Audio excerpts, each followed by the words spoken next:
2077 and 2027 that even haven't been written yet, just because that's who Ray is.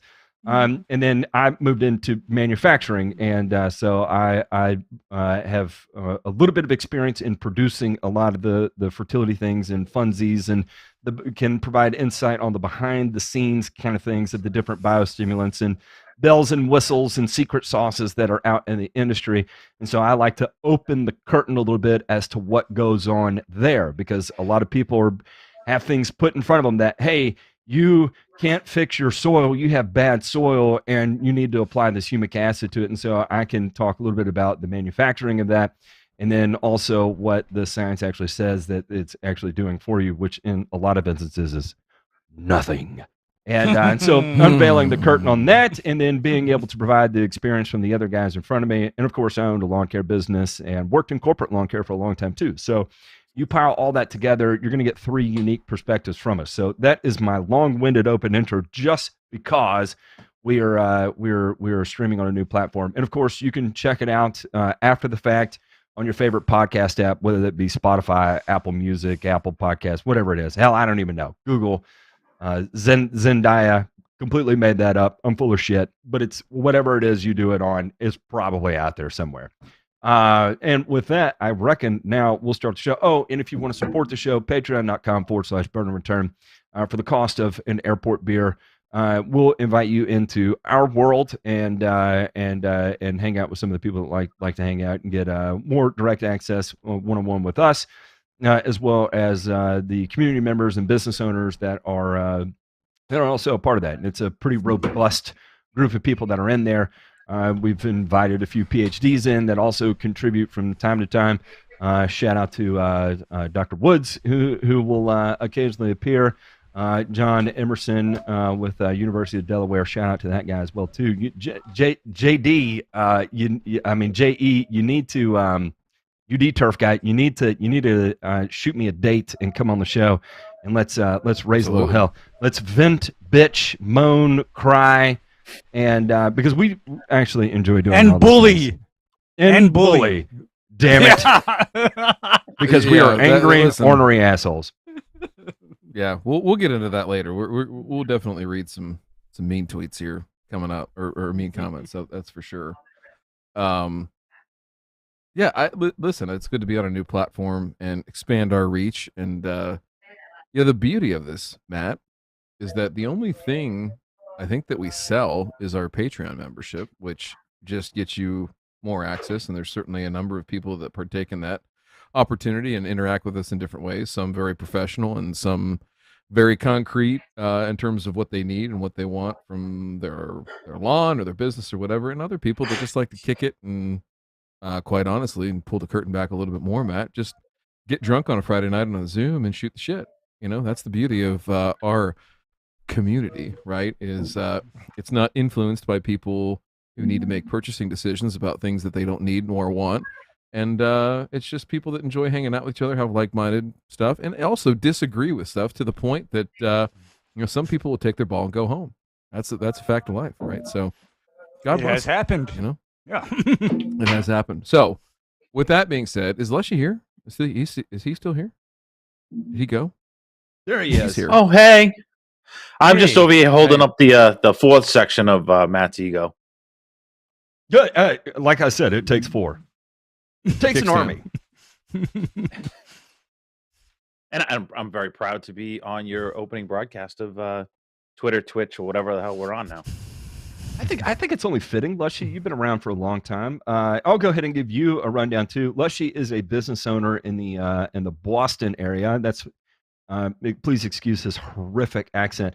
Actually, I love Lushy's accent. He does not have a horrific accent. My boys up in Minnesota sound absolutely horrible. Chicago is definitely the worst of the worst. And I love you, Kenny Cooper. I love you so much, but you sound just ridiculous. Actually, no, he doesn't sound ridiculous. Who sounds ridiculous? Well, there's a certain person who thinks he's the Bugsy Siegel of lawn care. What? Who's that? Yeah, who is this? Uncle Al. Oh, And I would say that is a pretend Chicago accent. Yeah. You see, because But it reinforces Kenny, my opinion that Chicago does have an abysmal accent. yeah, but then Kenny he's genuine, he's real, and we got to meet Kenny in person in 2022, and he's like the world's nicest guy. Seriously, He is. He's a sweetheart. Legitimately, yeah. Yeah. Kenny's He is. the He's a world's good guy. nicest guy. Lushy's in the Boston area has been in this industry since dinosaurs roamed the earth. Considering he's coming up on his 150th birthday this weekend. That's true. And Sesquicentennial. and Just what's, for men, it works really well. What's fun about it is that Lushy is one of the ones, and I think what a lot of people can identify with what you do, Lushy, is that you have a full-time gig for Benny's, and then you also have a lawn care business. And the beautiful thing about it is that you were able to grow it in such a way that you were able to allow your family to move into it and then continue with it and become a bit of a passion of theirs as well too. And that's always a good thing. And bring someone else in the industry and give them drive and purpose and something to look forward to, and a way to learn what business ownership is all about. There's nothing easy about it, and it's a make it or break it kind of point. And to have a guiding hand from someone who's been there in the trenches doing the damn thing, sweating the balls of steel that come out of your pores after a day of pushing 150 pounds of lime on every property you visit, then it changes your perspective on things, right? You start second guessing when you're 21 years old whether or not you want to go drink a case of Natty Light at your buddy's house on Tuesday. It's like that may not be such a good idea because I have to go make my living tomorrow, and it hurts. So anyway, today we are talking about something that we haven't typically covered, and we're going to be talking about water quality and how it affects irrigation. We're going to talk about well water, right? And how that, yeah. And Yeah. here's the other thing too that I'm going to add this on you at the last second here is let's talk about how well water influences when you're trying to use it as your dissolving medium, your solution medium, or for preparing herbicides or pesticide mixtures, or even liquid fertility mixtures. We'll talk about that as well too, if you don't mind. Yeah, I like that. Well, so the way that this got brought up, and I agree, this is a topic that doesn't get covered often.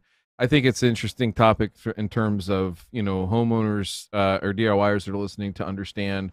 Maybe if you're going to do a new build, or maybe if you're going to upgrade and add a system or something like that. And depending on where you live, there's certain restrictions about what you can and can't do. But the idea was that Lushy came to me. I don't know how long ago, Lushy, two months ago, something like that, and somewhere in that ballpark. Yeah, so he was called to a property that a friend of his maintains, and the issue is that a lot of the turf was underperforming, right? Correct.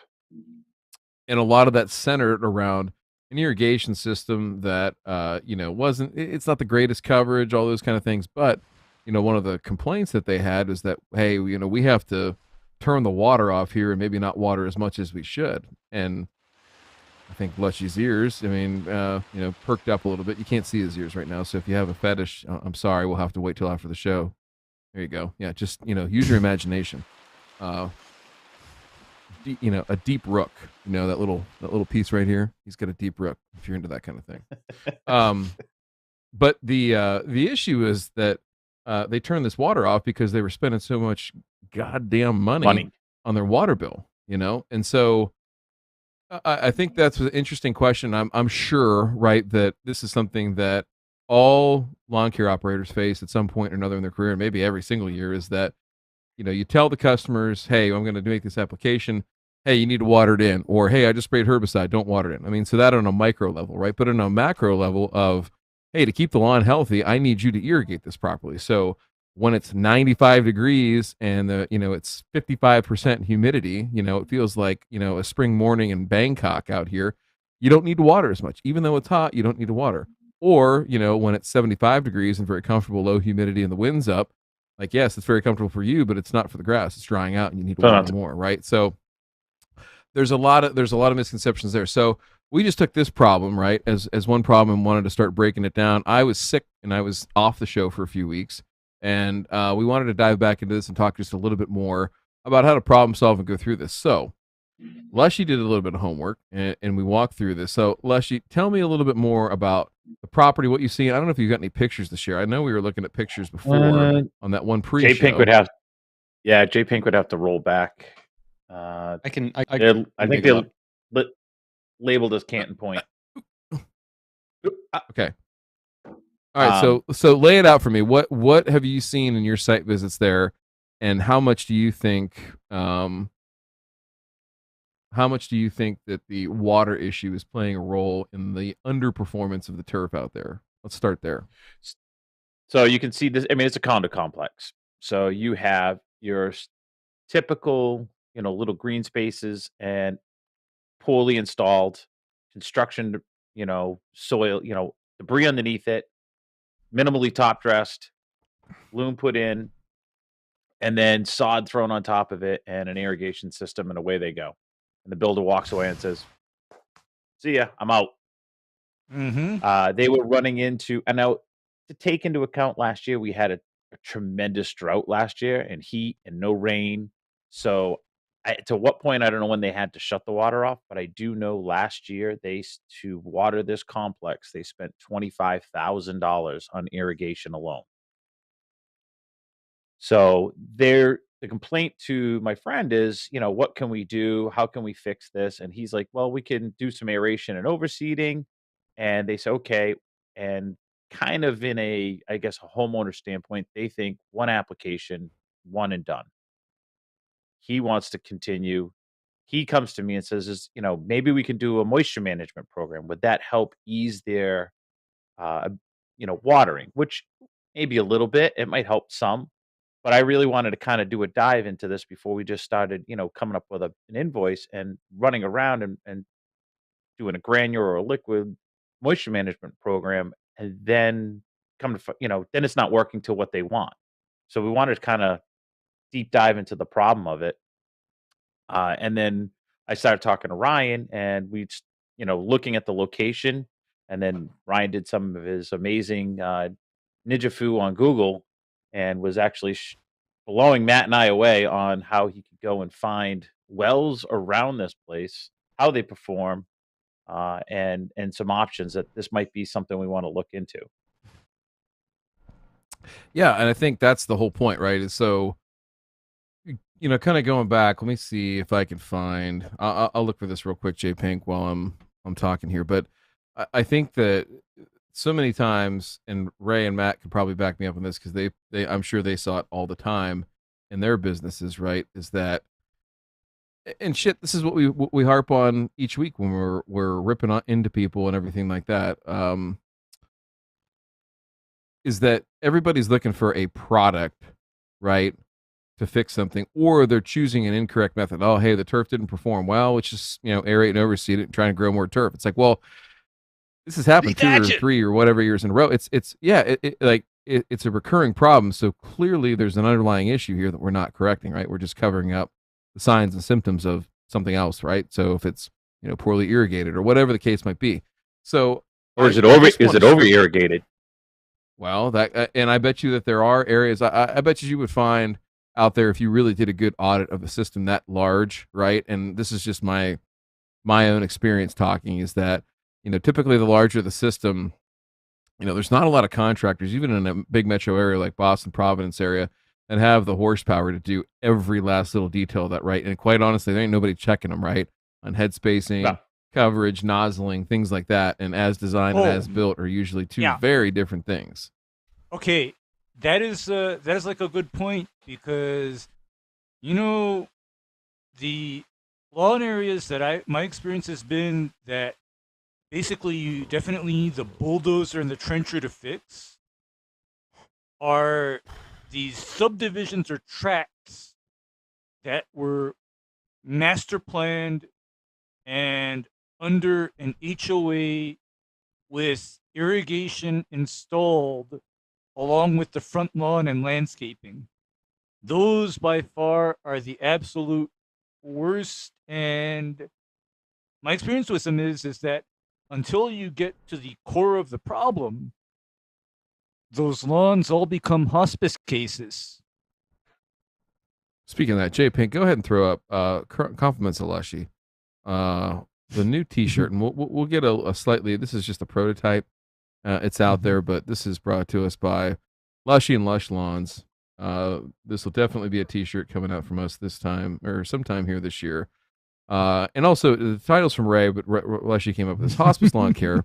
The problems of your lawn's past are your business. Problems of your lawn's future are my privilege. What a great way of saying it. Okay, so on the irrigation front, there's a couple of things going on, and I think with this Canton Point development, right, you've got a couple of options, right? So the first thing was, well, let's reach for the moisture management plug, and what we mean by that, folks, is using wetting agents and things like that to help even out some of the dry down, right, so that it's not you don't have hot spots here and there and things like that, and then go from there. I don't know that that's going to be the best use of funds, because that's going to be a recurring cost. It's never going to get any better. In fact, probably will get worse over the course of time, right? So, the other things that we talked about too were, what do we know about the infrastructure, right? What do we know about, how it's set up and how it's laid out, how it performs? And, there wasn't a ton of info on that.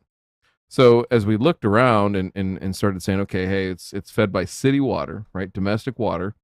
And their bill, what was it, Lushy? How much was it? Last year was $25,000 just for irrigation. Okay, that's a lot. However, I've seen 20, but then I've seen 25,000 per month water bills for HOAs. Man. That's a wise though. That's when you're irrigating with Johnny Walker Blue, You're not even using water anymore. Timmy Bluegrass is your bartender at the irrigation controller. Hey, sir, have another. Really? How about a double? Huh?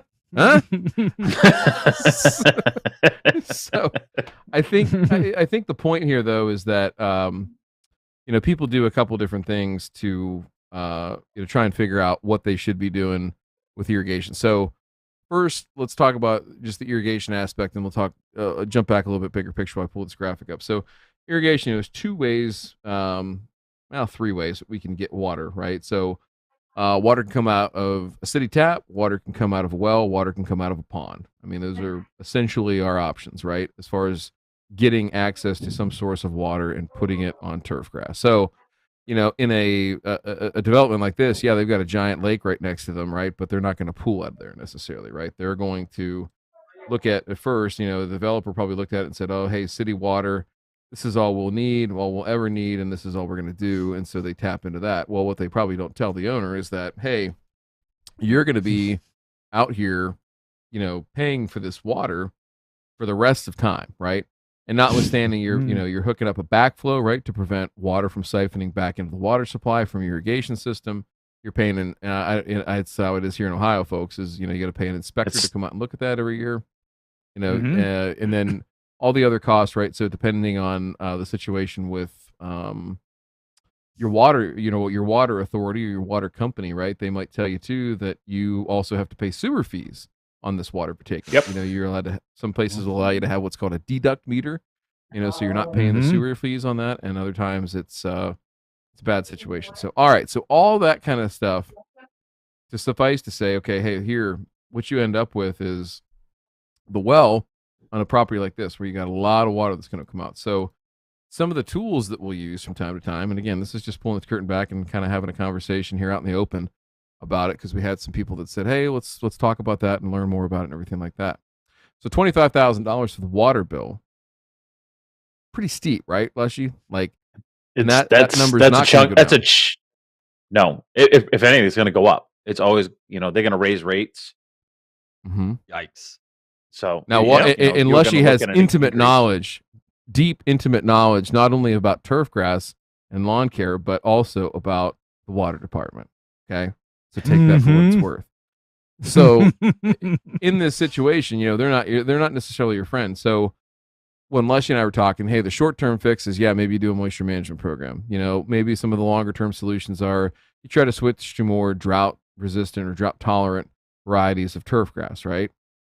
Those are viable options, right? It's going to take a while, though, to see some gains from those drought-resistant turf grasses, number one. And number two, the bill for the moisture management program, the wetting agents, is never going to go away, right? It's just a crutch or a management tool for trying to overcome a situation that you don't have the scratch otherwise to fix, right?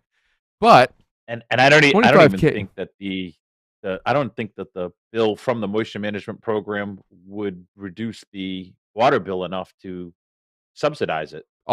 to offset it. So, Yeah, and I think I don't think that's it would. something too, is that, you do have these situations where, you look at the overall cost, right? And it doesn't bear out, and this is an ROI situation, right? So the thing that we started talking about was trying to find access to water because, okay, if we wanted to have another option, what would that be? And in this case here, it's a well, right? And not just your standard domestic well that's going to pump, 8-10 gallons a minute, something like that, so you can shower, run your dishwasher, flush the toilet after you take a big foamy beer piss in the morning when you're hungover. We've all been there, right? So it's just saw Matt lean into that. Hey, yeah. It happens. Rips that Winston again. Just did that last week. That hurts. Yeah. Oh, you got to lean that hand up. Take the weight off your legs. God, is there a better feeling than that? Oh, No. Amazing. Close it's your the little eyes while things, you do it. folks. Oh yeah, that's the little things. So the cost there, 25K. There, that's a pretty good chunk of change. So when we start looking at this, okay, hey, what's a well cost to do? Probably in your case, get power out there, put water, enough water to be able to supply enough water, and we'll talk about that in a minute. Probably 50K, 60K, something like that. Might be a little bit north of that, but at 25,000 a year for water, the ROI on that is pretty swift. Now, if you're only using like $2,000 of water, you're gonna look at that and be like, okay, this is gonna take a long time to pay off, right? So it's economies of scale. So in a situation like this, we go in and we say to the owner, hey, what do you want to pay and how much are you willing to shell out right now, today, to make this go away, right? You don't like paying for this water bill, but would you pay $65,000 today to make the $25,000 a year go away? That's the question to start with, right? Because if they don't have the money, they don't have the willpower to do it, then they're not going to do it. The next thing is there enough water there? So sometimes we run to Lushy, and I'll pull this well map up here. It's not a map. Unfortunately, with Massachusetts, they have a pretty shitty site. Like a database? Yeah. Well, welcome to anything that is Massachusetts governed. Yeah, the one in Ohio is real nice because they are brutal. Everything's geolocated on a map. I can click, right down to the home lot or the property where it's at, or the property and all that kind of stuff. So when we go and look at this, right, there's going to be different amounts of water, and I'm going to try and pull this up, but my computer is going real slow. J Pink, I have not installed the RAM yet. I haven't gotten there yet. I need it. That was J Pink. It was J Pink screaming as he stabbed the voodoo doll of me, and I had that sharp pain come through my back.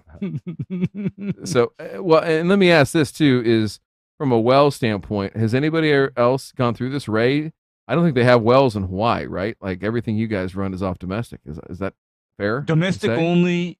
It's domestic only because that the state of Hawaii has basically declared all water in the state as government property. Damn. Yeah. Harsh. Yeah. All water is government property, but then and when I say all water, pumping out of a lake that you did not create, a natural lake, for example, prohibited. Pumping out of a stream or a creek or a waterway, prohibited. And for fuck's sake, don't even think of drilling a well. There. Yeah, and that's interesting too, is that every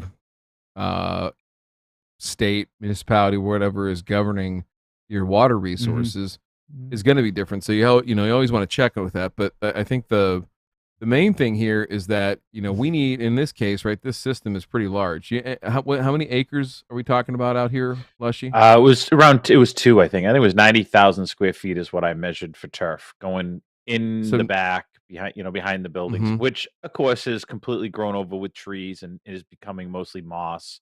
So 90,000 square feet, Lushy. That's not that it's horrible. That's not huge. It's not that horrible. It's not a lot, but then I can see where the need for irrigation is tremendous. And the one thing that I'm going to say is that on an irrigation system that size and of unknown origin, I can already see the issues or the problems, because I remember working with somebody that had 90,000 square feet of turf grass in a condominium situation. And you know what the first order of business was for me? Rip it out, start over? No, not quite. But then redesign, recalibrate, and readjust their entire irrigation system. I'm talking about hundreds of heads having to come out of the ground and be replaced with something a lot more efficient. Okay, I mean that's what I'm seeing, because to me, because my water supply is so constrained,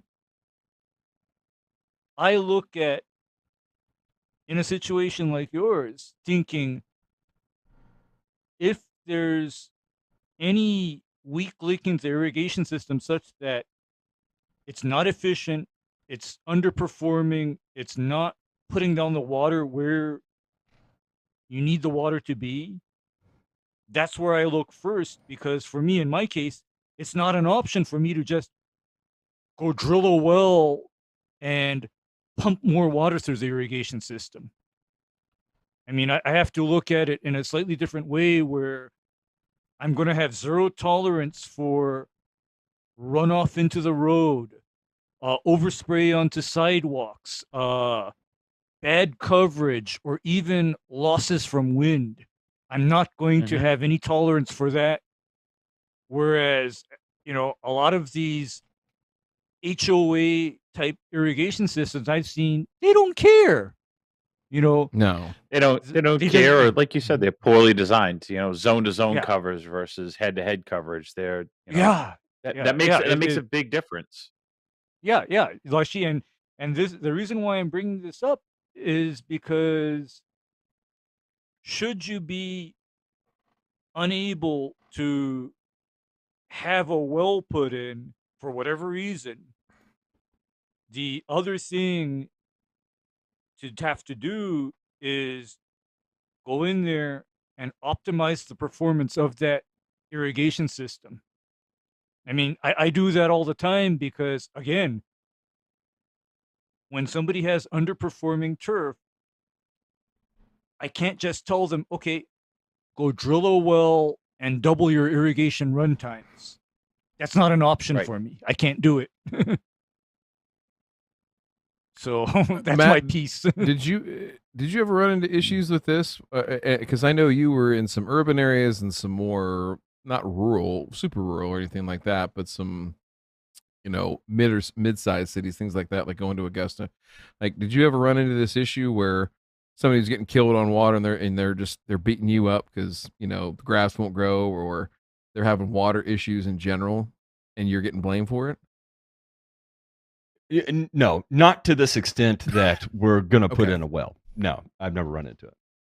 But again, I've always lived in areas with ample rain, right? And Augusta's one of those cities where, nobody's going to be shy about spending water there. So, it is what it is. And then, Memphis got a ton of rain as well too. So the areas where I've set roots for long periods of times, we had one long ass drought in Memphis that was like a summer, right?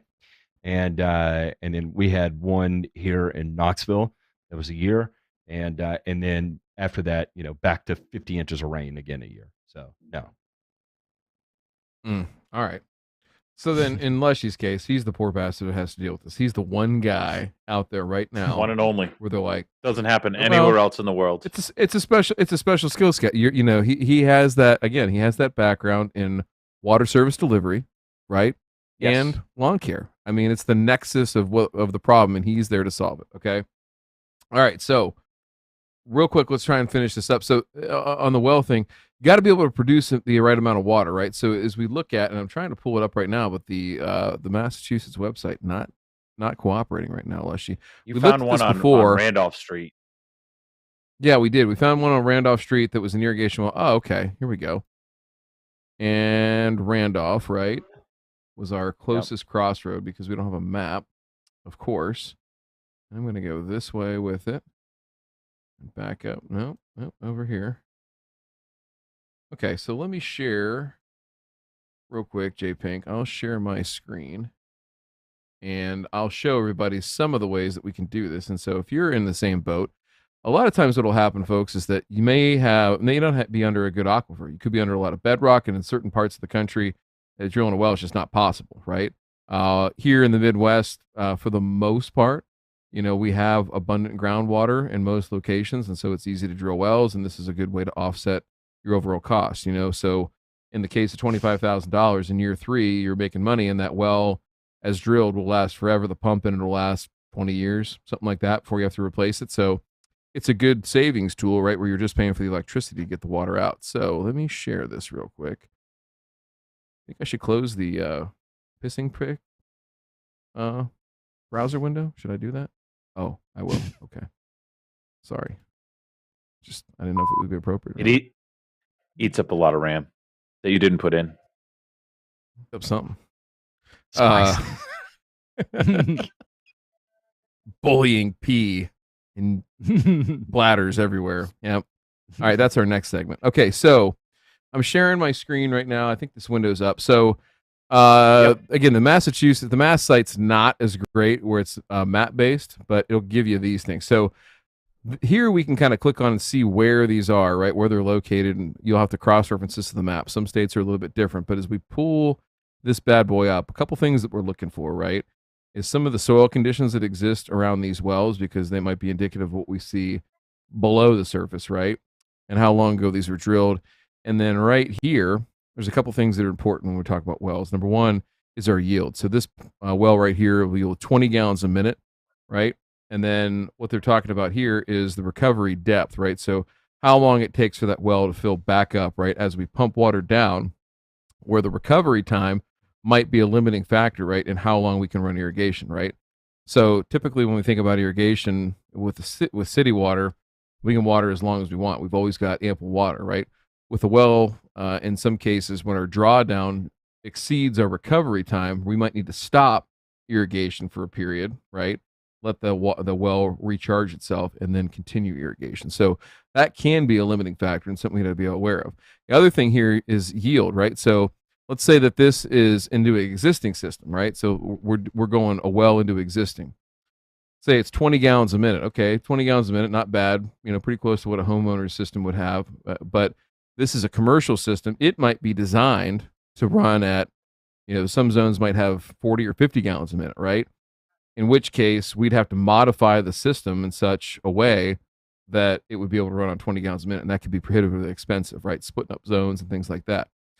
And that's typically why, if we're doing something like this, we try to do it in a new setting, right?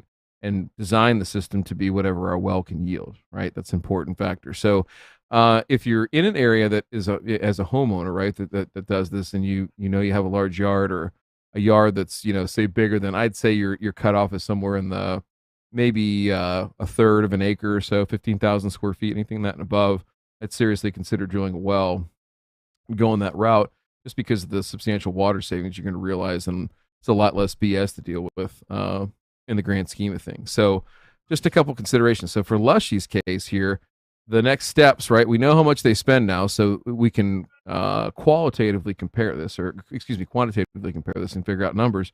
But the next step is then asking them, hey, do you have the scratch to do this? And also, too, what's your system designed to run on, right? How many, can I see the plans and figure out how many gallons per minute? Or the god awful thing you might have to do, Lushy, is go out there and look at which nozzles are in the heads and count those up and calculate water volumes and stuff like that, and it can get kind of messy. So you got to figure out how much you want to put into this. But the ability to come up with a good problem solving thing might be good. So that was a short, quick, dirty exercise on how to help people out of these situations where city water, in particular commercial sites, you can be a resource, right, and help people get on this path. The next thing I do is contact a well driller and say, hey, this is where this location is. Do you know if we got good water there? Because, depending on the location of where this is, I think when we looked at this before, Lushy, up at the main intersection, which is maybe about a mile or so north, the wells produce nothing. And about a mile south of this, the wells are amazing. There's plenty of flow and production that comes out of them. So, you could be on that dividing line, who knows?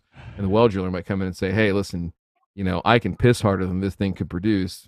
It's a non-starter. It ain't going to work. So anyway, a weird, interesting, nerdy-ass topic that we could get into. That only we would like on this show. That's what I'm saying is like... Well, we lost Jemay there for a second. And I died for a second. He's I back. died for a second. I did. No, I was going to say, this is a litmus test topic right here. If you enjoyed that, you're definitely our people. If you didn't, well, you're really going to hate the next segment when we start doing this. The other thing too to check the water volume might be if it is on a separate meter, a reduction meter. Yes. It would be to see what the flow of that meter is. If it is a 25 gallon a minute, is it a 70 gallon a minute meter? Mm-hmm. And here's one of the things that run into, at least on the manufacturing side of things, and this goes from whether you're a fertilizer formulator or an end user. Say, for instance, you're batch filling your lawn care trucks from a well, right? So you come in at the end of the day and you have a round coming up that you're going to be applying 0.5 pound of nitrogen from urea, and some various pesticides are going into the tank as well. And you're having trouble getting your urea to dissolve, and you're trying to figure out, why am I getting so much particulate in my tank? Or let's say you're using ammonium sulfate, right? We'll make it a little bit more realistic. You're using ammonium sulfate, and you're also putting a little bit of iron in your water as well too. And you cannot get all of this to dissolve, and you're really scratching your head and like, I don't understand, why is this not working? And you get to the point, and this is what everybody should do that is filling off of well water, is go have an analysis done. And one of the easiest things you can do is just get a simple pH and TDS meter, right? A TDS meter is going to cost you literally a couple bucks off of Amazon, and dipstick your water and see what it is. Because if all of a sudden you put your TDS meter in there and you're at 3,000, and you're wondering why you can hardly get anything to dissolve in your well water, it's because you already have so much shit dissolved in your water, right? And then it becomes an issue, and everything you dissolve, all of a sudden you try to dissolve, you've got solids that are forming, that are coming out of nowhere. Where's this coming from? Or your product will not dissolve, and you get half of it dissolved, and you got all this sediment sitting in your tank, and you're like, man, I do not understand. And then you try heating the water, and you're doing that again, and it's not working either, right? And so all of these things can be a compounding issue. And so then what a lot of times you'll see people do is like, oh, well, I've got extremely hard water, right? I've got a lot of calcium and magnesium. I have a very high TDS. I have very high ppm of calcium and magnesium. And then you call your municipality, like, hey, I've got this, and they're like, oh, okay, well, you need a water softener, right? And so you go and you get a water softener, and then you add sodium chloride to your water softener, right? And so then you start filling your tanks with it, and you're running into the same situation that you're using softened water, but particulate keeps falling out. And you're like, I don't understand. But you check your TDS of your softened water, and it's also off the chain high again, and you're scratching your head. Wow, what am I doing? It's softened water. I thought it was supposed to clear up all. Yes, it's clearing up your calcium and magnesium to replace it with sodium in this particular instance, right? Or you go out and you spray your softened water and you tip burn everything you apply to, and you're scratching your head. I don't know why. Well, it's because you have a ton of rock salt dissolved in it, and that's creating a problem for you. So I figured, let's go ahead and Ray, I see you grinning from ear to ear down there. Explain to us the difference between hard water, software, and how TDS is going to influence your dissolved fertilizers and what can end up happening with some of your pesticide mixtures that go into this as well too. Okay, hard water. When somebody says they have hard water, I immediately think they have calcium, magnesium, carbonates, bicarbonates, sulfates, and maybe even chlorides in the water. And in some localities, they also have silicates in the water. Now, here's where this gets interesting. I know that for a lot of fertilizers, especially when you're talking about micronutrients, the carbonates and bicarbonate salts of those elements are completely insoluble and not plant available. That's strike one. And then when we say TDS, that stands for total dissolved solids. So what that's taking into account now is all of the calcium, magnesium, sulfates, carbonates, chlorides, silicates, all dissolved in the water in totality. And for me, you know what was really instructional for me? Not too long ago, I got a reverse osmosis system that I now draw my drinking water from, right? And I just did a real for funsies test. Okay, I did the TDS meter on it, on my, non-RO water.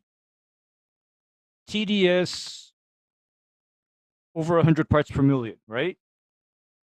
And more interestingly, my pH on that water is 7.8. I run that through the reverse osmosis system. My pH of the water drops down to 7, and my TDS goes down to less than 10 parts per million. So here's what I do is there are times when I want, for example, a 1 quart or a 1 pint kill can. And what that has in it is, of course, some glyphosate and some triclopyr and 2,4-D typically. But you know what you know where I draw the water for that kill can from? Your RO From source? my RO source. And the reason why I draw from my RO filter is because the tap water, all of those minerals and salts contained in that tap water can and will react negatively with your pesticides. And it's not necessarily a matter of immediately always, it's a matter of shelf stability, because all of you have seen the ready to use 1 gallon or 1 quart bottles of Roundup or Weed Be Gone at the big box stores, right? Do you guys know how they manage to keep those products shelf stable over time? All those bottles get filled with RO water. Yep. All of the minerals are taken out of the water that they're formulating that mix with and bottling with. So the effect of hard water or water with a lot of minerals is manyfold in that you have several things going on. Number one is what a phenomenon called alkaline hydrolysis. And when I say alkaline hydrolysis, what that means is that when your water pH is over 7, the active ingredient of your product is subject to accelerated breakdown in that water. The next phenomenon that you need to consider is a lot of our herbicides, insecticides, fungicides, etc., will form non-biologically active compounds if and when they interact with, for example, magnesium or calcium in the water. And like one of the bad ones for this is good old glyphosate, because in real life, high calcium water, for example, will make it so that your glyphosate application is far less effective versus if that water didn't have calcium in it. And that is why a common mitigating agent for high calcium water is ammonium sulfate. And the reason why ammonium sulfate can help in that regard is that ammonium sulfate, first of all, will automatically buffer water down to approximately pH 5.5. The second benefit is that if you happen to have a lot of calcium in that water, the ammonium sulfate will precipitate out that calcium in the form of calcium sulfate. It'll turn it into gypsum, which is no longer as chemically active. That's almost chemically inert at that point. So it's taking it out of the solution so that it's unable to interfere with your herbicide or your pesticide. So yeah, this is something to really consider. And Matt, it's funny you should mention lawn care needing to really pay attention to their water quality, because I know that it is convention to bulk mix a tank mix and then have that tank mix not be used up immediately. Mm-hmm. Yeah, and that's the issue, is the time. Yeah, the tank mix may be there for a while, but then, as far as alkaline hydrolysis is concerned, I've known instances where, imagine this, I've dealt with fungicides and insecticides that are so susceptible to alkaline hydrolysis that if that water is not properly treated, my tank mix is trash. It doesn't work.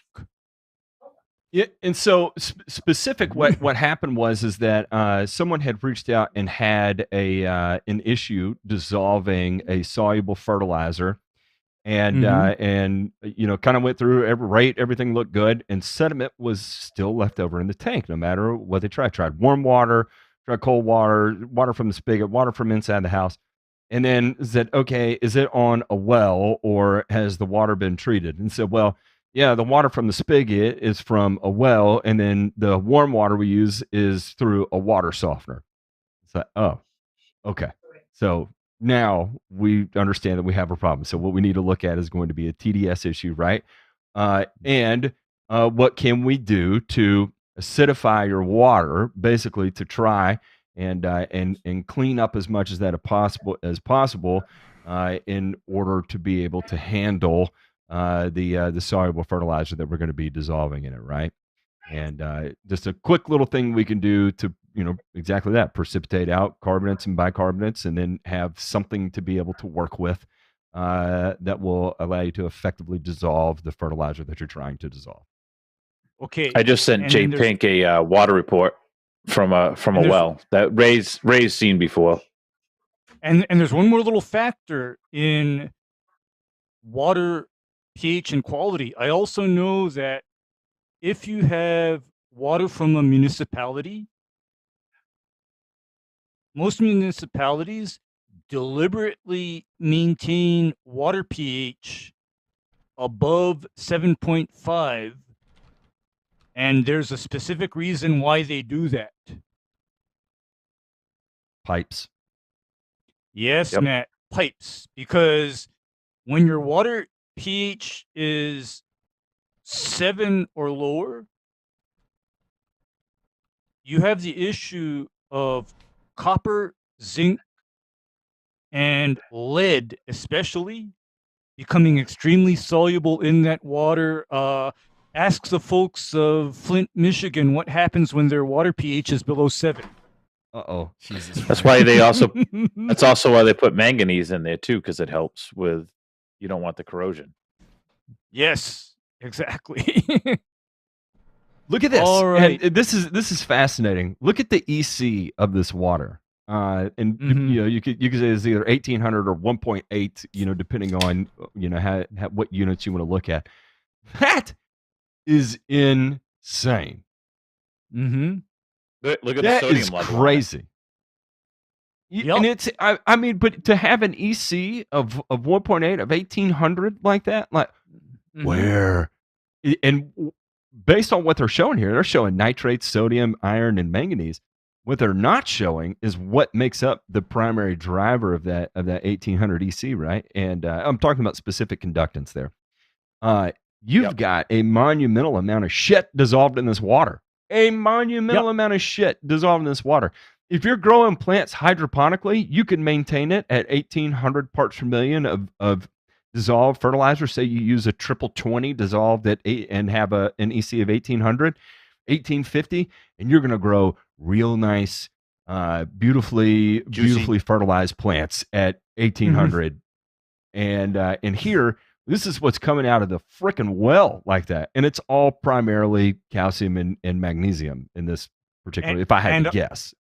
No, and also an unhealthy amount of sodium on top of this, because you know what I'm going to call this? No, you know what I'm going to call this, Matt, with this kind of sodium? This is what's called a brackish well. Yeah. This is a brackish well saltwater because because now that I remember it, I think Lushy might have asked me, how does seashore paspalum grow in Massachusetts? The question was asked, Yeah. Yep. So the question was this is for one of my customers, but he has a home out on the Cape that's too far away for us to maintain, and he put a well in. So he had a well company come out, put a well in because he didn't want to irrigate off the city water anymore, which he's been doing. And he said, "Hey, I got this well report, this water report from it. What do you think I can do?" And I'm like, let me find out. Let me ask some people that might know. And I had my suspicions, and then I put it into the Discord, which you can go through Patreon and sign up for just an airport fee a month.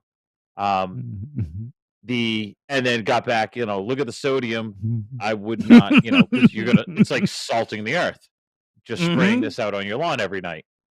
So I then had to go back and tell him, who's a super nice guy, I don't know what you spent on whatever well you put in, but don't use it for anything. Oh gosh, tough to hear. Gosh, well, or grow Bermuda. No, go ahead, DeMay.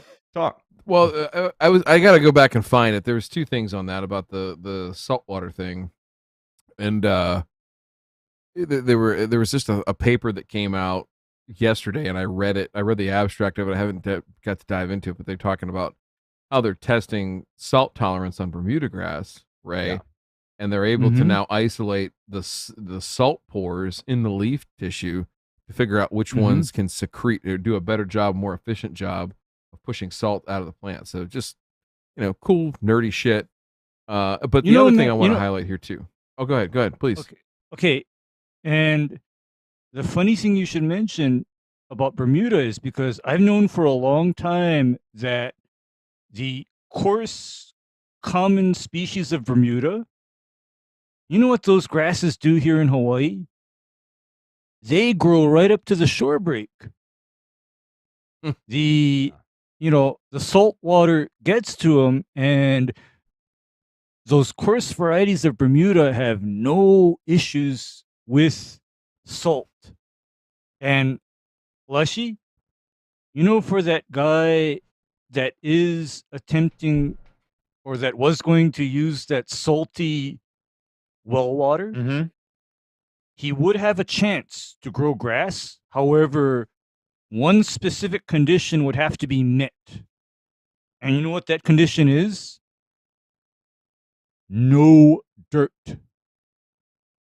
It has to be sand. Oh, Which so down the Cape wouldn't be flush. too bad, really.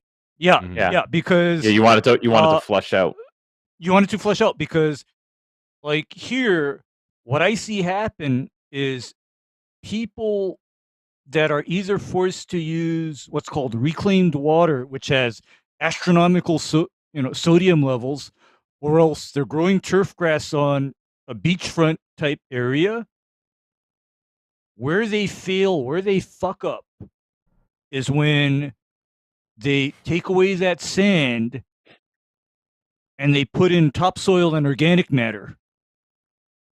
And then every time the sea spray comes in, every time they use that reclaimed water, that soil and that organic matter is concentrating the salts instead of letting it leach through, and eventually their turf area fails. Because I frequently get calls from people that ask me, "Hey, I had my lawn sodded and now it's dying, and yeah, I'm on a beachfront property." And the first question I always ask them is, did your installer install on top of a topsoil and compost mix? Answer is yes. And at that point, they tell them, Sure, you're gets hung up. fucked. You're fucked. Okay? You got to get in a bulldozer, scrape all that off, replace it with sand, and try again. And that's literally the conversation. He just tells them right there in their driveway, you're fucked. That's it. I tell them on the phone. I tell them on the phone. I don't I even don't drive have the there. I common just tell them on the decency. phone. Yeah, I was gonna say I don't even have the common decency to drive my truck over there. I'm just gonna tell you on the phone. Listen, there's something important we need to talk about regarding your lawn. Yeah, and yeah, you're fucked 6 weeks from Sunday. The last thing I want to say on this is just that what Lushy did there was an important thing. I was just having this thought today as I watched a contractor try to solve not a super complex problem, but fairly interesting. And they were just trying to make up shit as they went along, like trying to make up their own answers. And I thought, man, what's the dividing line between people that are really good at what they do and people that try hard but maybe fail more than they should, right? And it's literally what you just said. I don't care if you buy a Patreon subscription or not. I really don't give a fuck about that.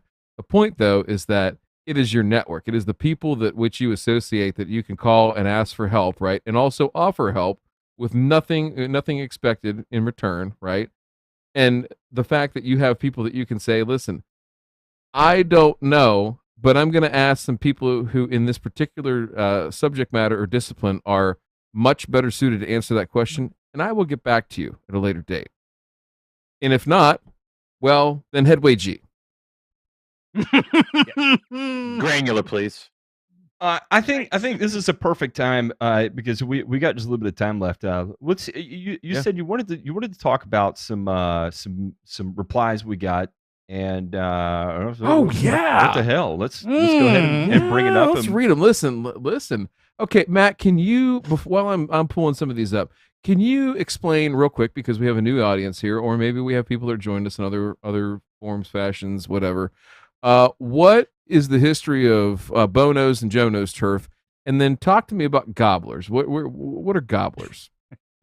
Yeah. So, how this whole thing started is that we have a segment on our podcast that we call Joe Knows Turf, and it originally started with way back when I did a radio show that was primarily about lawn care, and it was I had talked to a fertilizer sales rep in a Facebook group, and Well, I interjected into an already ongoing conversation, and they were discussing how to rectify um, moss in a lawn.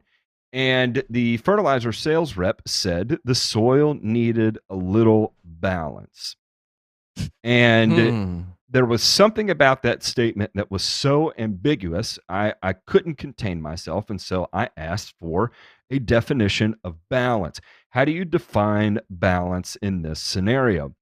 And it was some gobbledygook answer that I got back that, well, the calcium's a little high and the magnesium's a little low and the pH is low. We need to work on the pH coming up, and maybe a little bit more magnesium on it, and just a little bit of balance. And I was like, so we're playing the BCSR game to get this back into what you're defining as balance, and that is going to rectify moss.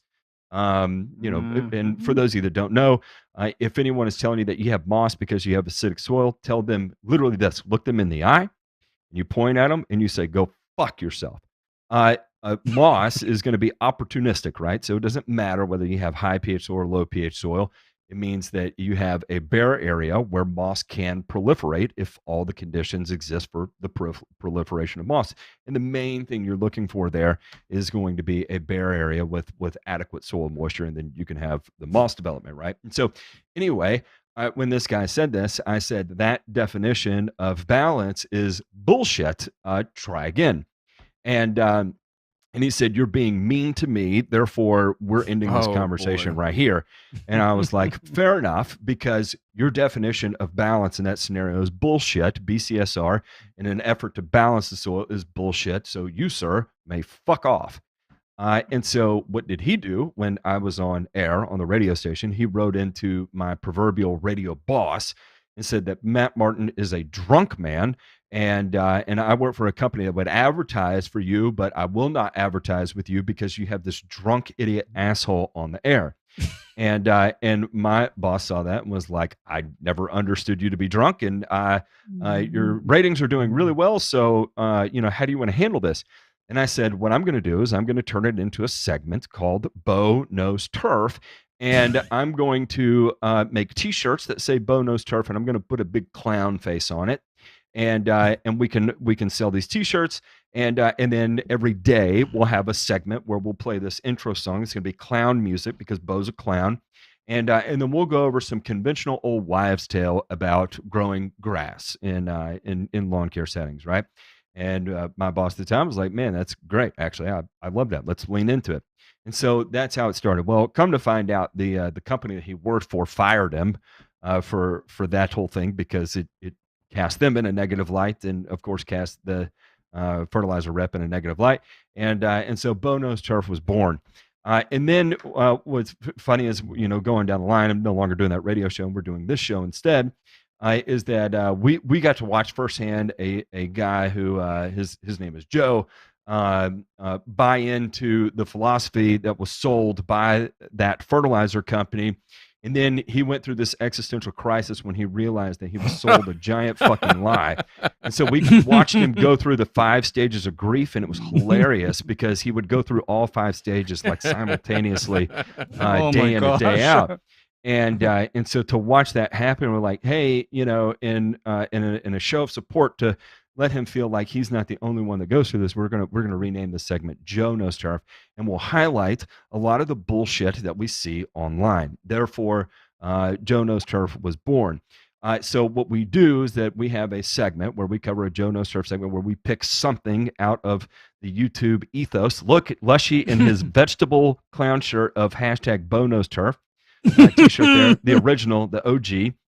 And so we find some of the more hilarious horseshit that we hear out on the interwebs, and then we'll cut it, and then I'll try and clickbait it into something that makes it clickable, and we call it the gobblers. And you'll hear a turkey gobbler in the beginning of it, and then you'll hear a shotgun where a hunter takes out said turkey that is gobbling, right? And so we're shooting down the bullshit as the metaphor there that exists with that intro.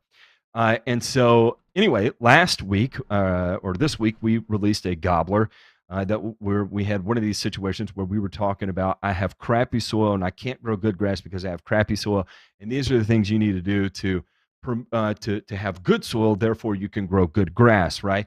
And so the idea was that you need to add humic acids and compost and promote the microfauna. And then if you have all these microbacteria rich soils that are going on, then you can get earthworms, then you can have good grass. And that's the way to get there, right? Those are the steps you have to take.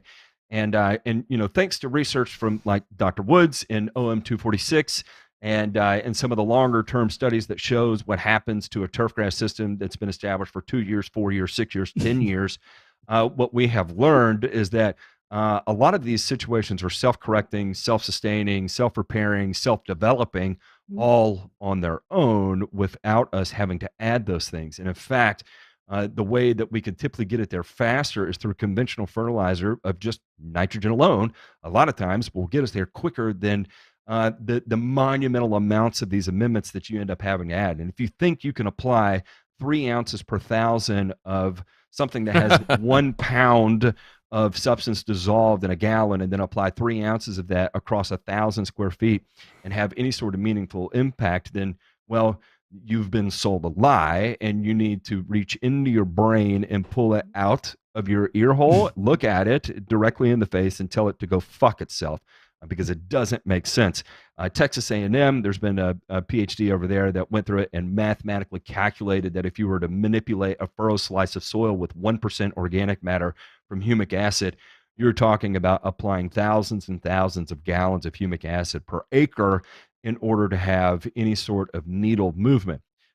Climate Smart Agriculture released just this huge paper, right? And it was talking about how we can adopt the world's soils into climate smart agriculture. And it turns out that you would need to start with 73 tons. 73 tons. If you multiplied 73 times 2,000, that would tell you how many pounds you have to apply of compost per acre in order to jumpstart this into reality. And so this is just going to be taking an average soil, 73 tons per acre in order to jumpstart climate smart agriculture, right? So a lot of these things sound good, right? You read that study and like, oh, we unlocked the key to climate smart agriculture.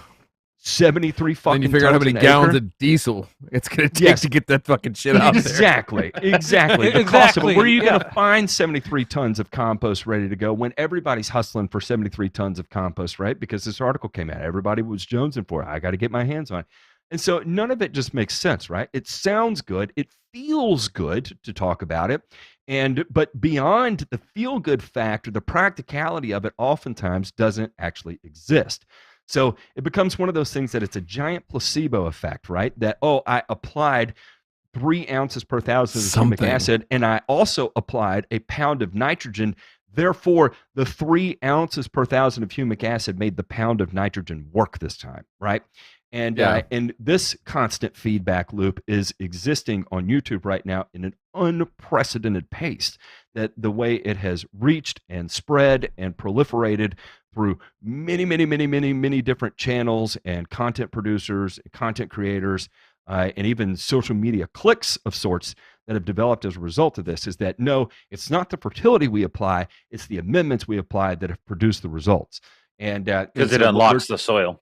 It unlocks whatever, and whatever the fuck that means. And that's the reality of it, is that it doesn't really fucking mean anything to unlock the soil, because we have plants that are growing, and then if you apply nitrogen, it is going to have the process of exudates to be able to solubilize those things. It has nothing to do with the amendments you apply. It has everything to do with the plants having enough conventional NP and K in order to be able to go mine those things, right?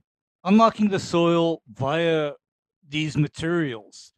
It's funny you should mention that, because I've had instances where people have come to me and said, oops, I screwed up. I applied 10 times the amount of spectacle I was supposed to apply to the lawn. Now, what do I do so that I don't end up with dirt for a year? And do you know how? No, and do you know how I mitigate that? You know how I mitigate apply that? a tote of humic acid per 5,000 square feet, and you'll fix it magically. All new soil. Done. No, actually, close. What I told Actually, that can't person put topsoil on to the do, lawn. You can't do that. I heard that. Don't do it. What I told that person to do is, you go get yourself the Lesko biochar soil amendment, throw that down at 100 pounds per 1,000 square foot. Golly. And Exactly, to sequester the over application of herbicide.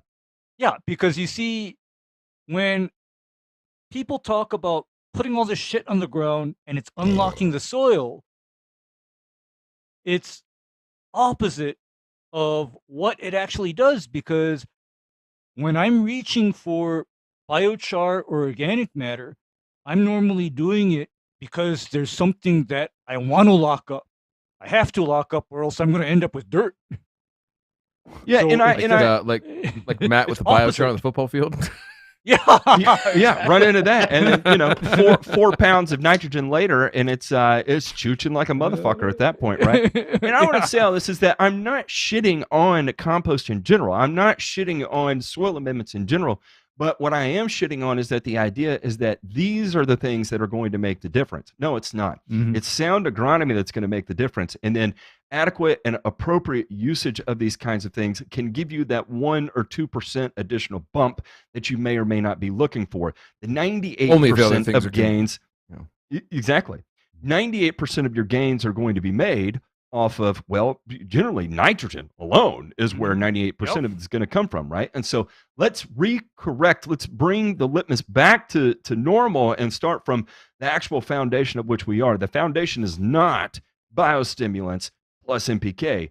The foundation is actually good agronomy, good sound practices of NP and K, and cultural practices. And then on top of that, our special sauce, our total fucking guessing game, which is still where we are with a lot of this shit, is the biostimulants, right? Because even though we continue to retest and retest and retrial, every time we retrial this, we end up getting a different result. And the reason why is because different soil conditions, different growing conditions, different times of year, different turf species, different soil structures, different watering habits are all going to impact the influence that these biostimulants have on the turfgrass systems we're growing, right? And so it's impossible to say with a high degree of confidence of what you can expect from applying them, because there's too many variables to take into consideration. And that's why when you actually go through the literature, which I did a whole ass fucking damn near dissertation on, or a meta-analysis on all the humic acid studies on turfgrass that I could find, and that none of them were consistent across the board. None of them were consistent across the board. And then if you even parlay that over into agriculture, none of those are consistent across the board. And everybody's scratching their head. Why? And it's like, well, because there's too many different variables to take into consideration. So that's a long explanation to say why we host this segment. It's to try and recenter people back into reality, and then build upon it from there. With that said, DeMay, how about you take us through last week's or just various comments you found on the internet, and we'll go ahead and let them shit on my ego that exists at 360 degrees. Well, and I want to backstop this too. Why we're talking about this is that we've leaned into this more because the temperature and the amplitude of these claims and these authorities and everything like that have come really on strong here lately. And not that we're necessarily like the only authority. I mean, not at all. There are people that are infinitely smarter than us, and we try to associate with them as much as possible. Hell yes. Yeah. And that's the reason we have this show, is because we all have different viewpoints, all that kind of stuff. We talk about this all the time. Now, I think there's two parts, right? There is the blatant bullshit that just needs to get called out by people who know better and try to help people out and just say, hey, listen, like, in the grand scheme of things, that's not important, or that's just absolute MF and BS, right? And on the other side of it, and we've talked about this before, gentlemen, I don't know that this the one that we put out this week was necessarily in this category, but this business, this crop, has literally built our lives, right? Puts roofs over our head, food on the table, all that kind of stuff. And we've said it before, but to fuck with that because you want to make a buck, or you think that you've got the answer and something, anything like that, right? Where you're trying to impress upon information or people with information that just is simply wrong. Well, you're going to get some pushback from us. You get a little bit of pushback. All right. So as we lean into this a little bit more, listen, I'm not sure there's a panel of 3 people, especially in the lawn care community, right, that enjoys negative feedback as much as we do, so much so that we're willing to read it on our show and let people know how much people fucking. I know you do. I know sometimes you wake up at night and instead of having to think about this, Matt, think how much more simpler your life is. No longer do you have to go on Twitter at 3:00 in the morning when you can't sleep and search for biochar and find an argument. All you got to do is go to your YouTube comments on your channel and just go right I'm there. a man that leads a simple life. I go to work, I work my ass off, I come home, I colonize my wife, I go to bed, I wake up in the middle of the night, and I start fights online. Yeah. It's as simple as that. It's really it. It's hey, you got to claim your territory. All right, I'm just glad that Bo was the one that ended your Turfs Up Radio, because I really thought it was the Lush Factor Friday at 5 that was really what brought the ship down. Oh no, actually, neither of those did. It was the pressing that I was to commit more than what I was committing to, and I just didn't have the time, and it became violent that I should commit more. And I was like, absolutely not. Go fuck yourself. Go ahead, DeMay. Oh, all right. I might go fuck myself. I'll be back. Give me a minute. No, all right. So with the comments. No, sorry. I'm sorry. I got excited. After show. I asked myself my personal security question there, and blood started flowing to extremities. Okay, so from this week's video, so this was looking at Jeremy from the Green Lawn, and just real cringe video. It wasn't good. Clean it up a little bit. All right. Brian, turf mechanic, wrote into us. Guys, I typically love hearing your agronomist take on things, but I'm sorry, guys. In this clip, you guys come off as angry bullies just looking for attention. Yes. I'd be very hesitant publishing material like this. Next time you go plant a vegetable garden in beach sand and say the plants will figure it out themselves, give me a call and I'll be happy to document that experiment.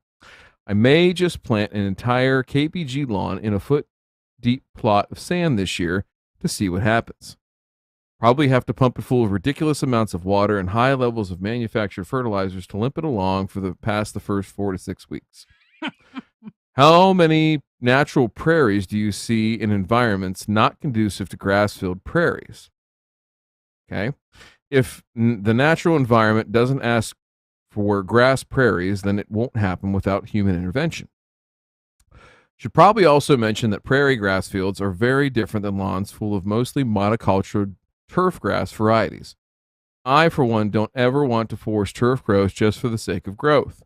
I will always lean into supporting a better growing medium, the dirt, over pushing growth in less than ideal growing environments. This clip of yours darn near sounds like an advertisement for modern mega agricultural conglomerate. For what it's worth, you haven't lost my respect for your opinions, but your judgment and your attitude in this one, I am disappointed. Okay. All right. So I want to say. I'm just going to say. Let me say one thing here, real quick. As I read this comment, and I understand where Brian's coming from. Yeah. Listen, if you don't like it, don't watch it. I'm going to say this, but listen. Everything that Matt has done in his professional career, everything that I have done in my professional career, and everything that Ray has done in his professional career, and everything that Lushy has done, and everything all of us have done, lawns are not natural. They are a managed horticultural system that we create literally out of thin air, and we do everything that we can to harness nature, right? It's one of the most overmanaged crops in the entire world at the highest levels, right? But it serves a very big function, right, in terms of society and the world and everything like that. And even, right, at the highest levels, it serves a very big purpose that there's a lot of money behind, right, for whatever reason, okay? So I don't get down with the whole prairies versus lawns argument necessarily, because everything that we do is unnatural. Everything that we do is a managed system meant to be fake, right?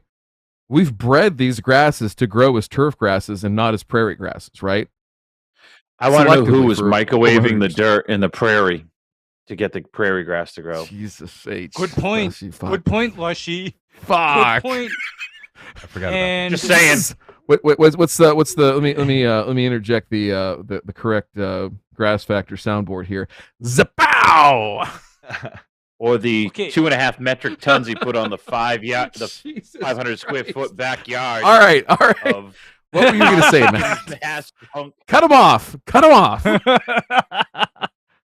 Yeah, and I said just a couple things in response to this, and I replied to him, and I talked about Dr. Wood's 246, and I could not remember who did the other study that showed the declining need for nitrogen as Kevin Frank at University of Michigan or Michigan State. Michigan State. Yep, to show that the declining demand for nitrogen the older the turfgrass system became, right? And the reason why is through the accumulation of organic matter, just because you have something growing on it, right? And this idea that sure you can plant an entire Kentucky bluegrass lawn in a foot deep plot of sand, and you would have to pump it full of ridiculous amounts of water and high levels of manufactured fertilizers. That is a stretch. Ridiculous amounts of water compared to what? Compared to what? Yeah. Yes, it will take more water to establish it on sand on the front end. A year end, you're going to notice that the amount of water required to maintain it is going to look nothing like it did the first year. The second year is going to be even less than it was the previous year. Absolutely. And significantly less than it was year number 1. Year number 3, it's not going to function a whole lot different than what you're used to in native soil. And again, that's going to be due to the hot water from the hot water. Okay. It depends on how early you want it to green up. And just the other thing I was going to say is that the idea that you're going to need monumental amounts of manufactured fertilizers to do this is also asinine. No, you're not. You can do very much targeted applications, and like Ray does. It's the whole reason behind that we can do spoon feeding, right? And then we can manipulate the growth of the plant in order to have a little bit lower demand on the overall amounts of NP and K that we're required. And if we take advantage of what actually exists in the sand, especially through the accumulation of organic matter, then all of a sudden we go from applying a 1-to-1-to-1 to only a 1-0-0 in terms of nutrient analysis, where 2 years in, all you may be applying is just nitrogen, right? And so the idea that you have to be a monumental amounts is crazy. Go ahead, Ray. Matt, I have to I saw that and steam was coming out of my ears. Because when he said that turf growing on sand would become a maintenance and resource and input suck, I just had to call horseshit on that. Because my experience with that is opposite in that. Do you know why I always talk about the frickin' bulldozer? You know why I talk about that bulldozer? You have a Caterpillar equipment fetish? No. Let's take a stab at dark. Oh, okay. Whatever. It is because control issues. I'm tempted to get rid of all of that mother frickin' organic matter that was in place or placed there by well-meaning but ignorant people underneath the turf grass. My preference is to actually have sand underneath that grass if I had my way. Because in the long run, easier.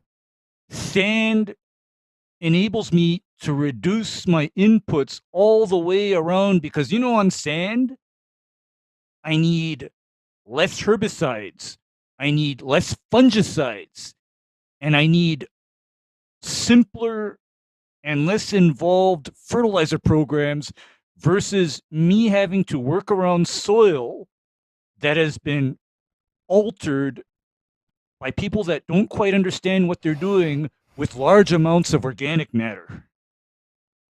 I mean, because there. I mean, I said my piece, because I'm thinking, you know what? I would gladly grow a pure monostand Kentucky bluegrass turf area on a foot of sand. I would gladly do it. Man, I can't wait for the I can't wait for the Ray Ito YouTube channel, where all we see is Ray swearing at customers on the phone, and then it cuts immediately to him mowing a zoysia grass lawn at 3/8 of an inch. All right. Yeah. So real quick, And well, Get I just fucked. want to say that if you say you take that sterile sand, right, and an acre, a furrow slice of soil is 2 million pounds, right, and you want to Yep. amend it to 3% organic matter. That means you are going to have to add to that 2 million pounds 60,000 pounds of organic matter, right? And so that would actually, be you're going to have to add more because you're going to go on that. You're going to go volume to volume. You're not going to go weight to weight. So Oh, it's yeah, actually going that's to be right. more. Oops. Yeah. yeah. Yeah. Oops. And so you're talking about a monumental amount of material to get it there. So this idea, again, that you can add a little bit of compost. The reality of the situation is that you can get there faster, more efficiently, for less money if you adhere to the fundamental principles of agronomy by using these manufactured fertilizers that you're so scared of. And you can actually do so with a significantly less amount of them than you would by having to physically amend the soil to get it there. So I understand that it feels good to approach this, that amending the soil to create a more conducive and growing medium is the appropriate way to get there. But in the reality of the situation, it's going to be easier, cheaper, faster, and better off in the long run to just do it through what modern conventional agriculture has been able to fund us to be able to figure out in turf grass. And I know the modern mega agriculture conglomerate sounds scary because we hear it in the news and it freaks people out, and glyphosate is scary and it's killing people and we're all going to die. But it's not reality, right? You hear these things that, oh, nutrient density in food is falling at unbelievable numbers. Listen, you've got to shake all the bullshit and get that out of your head. These are all scare tactics designed to scare the shit out of you. The reality is that we would have all starved to death a long time ago if it weren't for the advancements in modern agriculture. You don't have to like the system. That's fine. You can grow your own food to your own liking, into your own whatever. But the reality is that it got us to this point, and the data that we aggregated along the way, we've been able to parlay into other aspects of growing plants, and that's why we know how to get these things established really quickly. Go ahead, Debay. JP, can you put that image up real quick? Thanks, Norman Borlaug.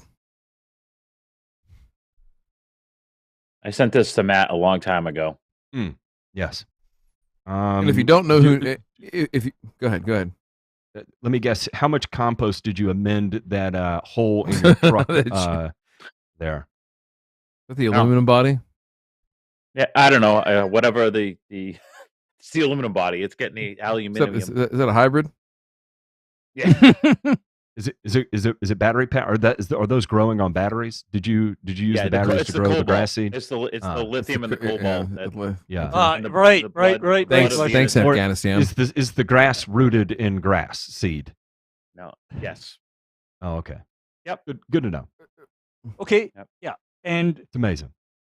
I always say that grass does not need a lot to grow, because my other nightmare scenario is when turf grass is not appropriately separated from structures like sidewalks, walkways, and driveways, because you know what inevitably starts happening?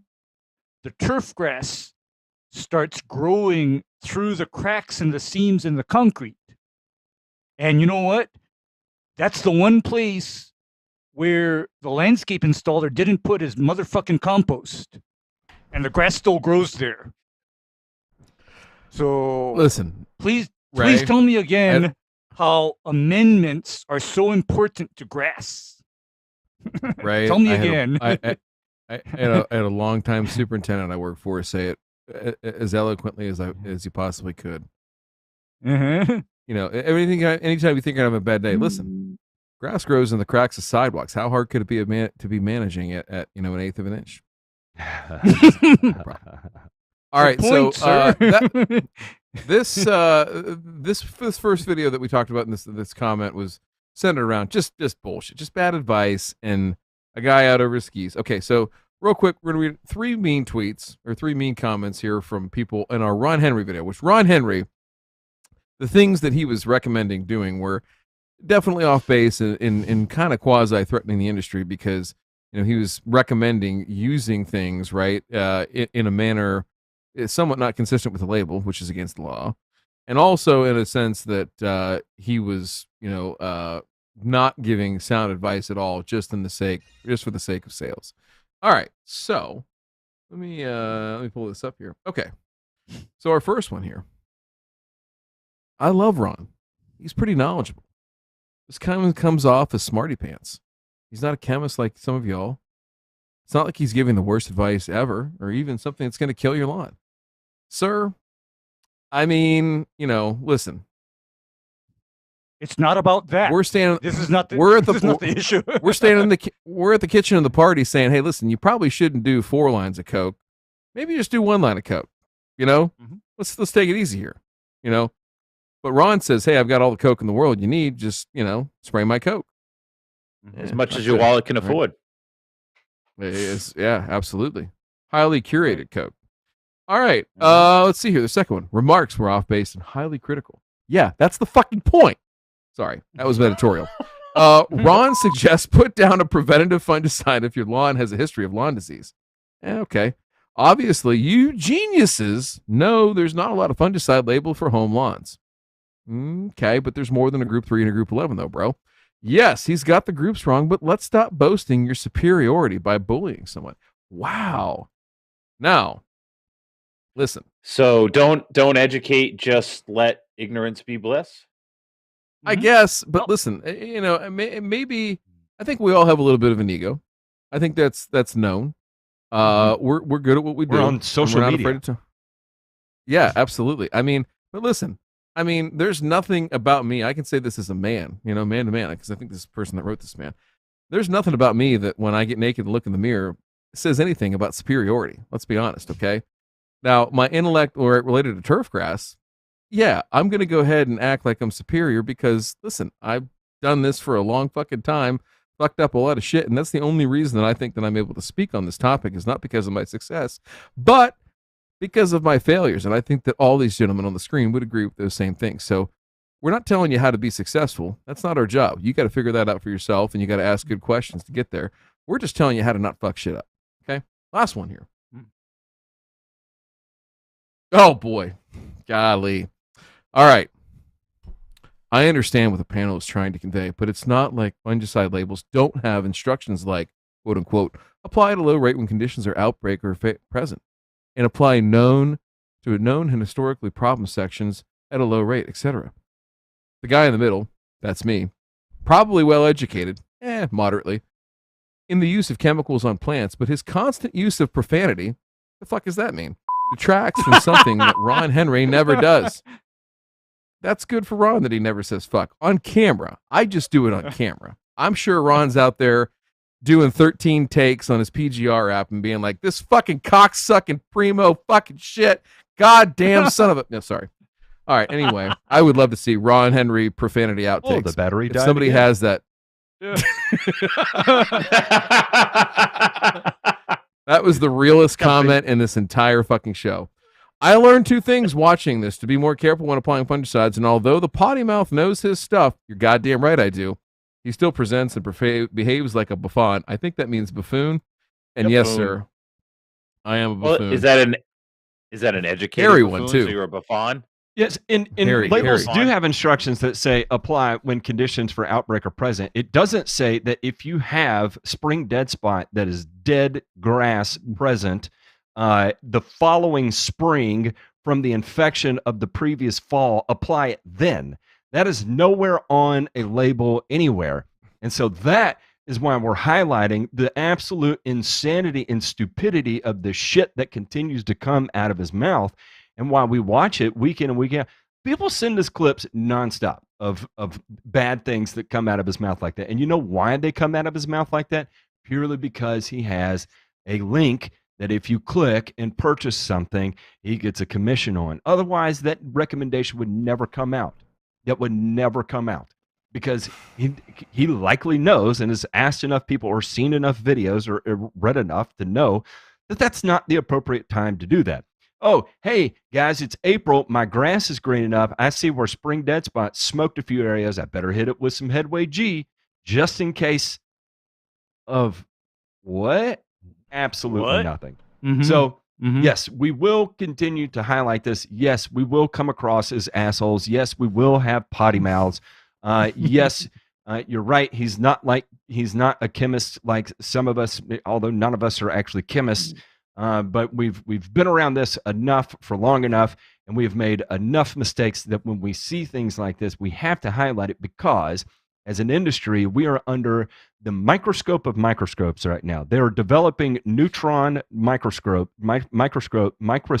right now to be able to analyze us at the atomic level to watch what we do day in and day out. Therefore, we must clean up the shit, the skin lice that are leaving deposits laying around all over our faces. We have to get all that cleaned up, and if we don't, then it's going to drag all of us down. So therefore, we are the giant street sweeper that is coming through to mangle up the bullshit, put it into the back, and then hopefully find a pyrolysis reactor that burns at a high enough temperature that we can pyrolyze this, vent it to atmosphere, maybe to a flare. We'll vent it to a flare, and then we'll take that biochar that's left over and we'll sell it right back to you. See and if the you clouds. can't afford it, Oh. just get a second fucking mortgage and keep buying it until you run out of fucking money, because that's the appropriate rate, according to Ron Henry, as a matter of fact. He said, how much do you need to apply? His legitimate answer was, as much as you can fucking afford, minus the fucking word, because he saved that for the outtake. But if you look close enough, you'll see where he clipped it out, because he looked you dead into the camera when he said, how much do you need to apply? As much as you can fucking afford, meaning second mortgage, third mortgage, cash in your retired parents' CDs, whatever you have to fucking do. Buy What more about of it, apply more. What of about that reverse mortgage? We had to pull you thing? out of the skilled What about- nursing What about program. that reverse mortgage Mom. deal where Sorry. hey, Henry Winkler. You Yeah. then make it so that in order to buy his shit now, you've made it so that your heirs have no assets because dear Ron And they get good gas. has claimed it all. Yeah, Dear hey, Ron has Mom, claimed it all. It's Mom, Gosh, we it know looks like you Uncle- survived Cuomo's COVID protocol in New York, and we got you out of there. But guess what? We're tying you up to the chair so you don't cost us any more money, because damn it, we've got to get more of that shit onto our lawn. Anyway, we've got to go to the show after the show. I'm going to get in trouble for that one. I have a feeling. Let's go to the after show. It's a tasteless show. We're going to the after show where we talk more about these things, and we do so with an even dirtier mouth. And if you're into that kind of thing, great. Again, we were brought up in this industry, and we had a bunch of hard-ass motherfuckers teach us. And they made fun of us. Tooth, hand, fist, nail, mouth. Yep. I mean, just absolutely made fun of us, unlike anybody else has ever made fun of me before in my life. And so, you know what? We give what we got, and we do so with love. And genuinely, we do love all of y'all. Thank you for watching. Whether you hate us or not, so be it. We honestly don't give a shit. That's why we keep coming back every week. In the words of a Bill Wilson meeting, it works if you work it. Keep coming back. We'll see you on the after show. Bye. Little Alcoholics Hi, guys. Anonymous reference there. You guys yell at me in different languages.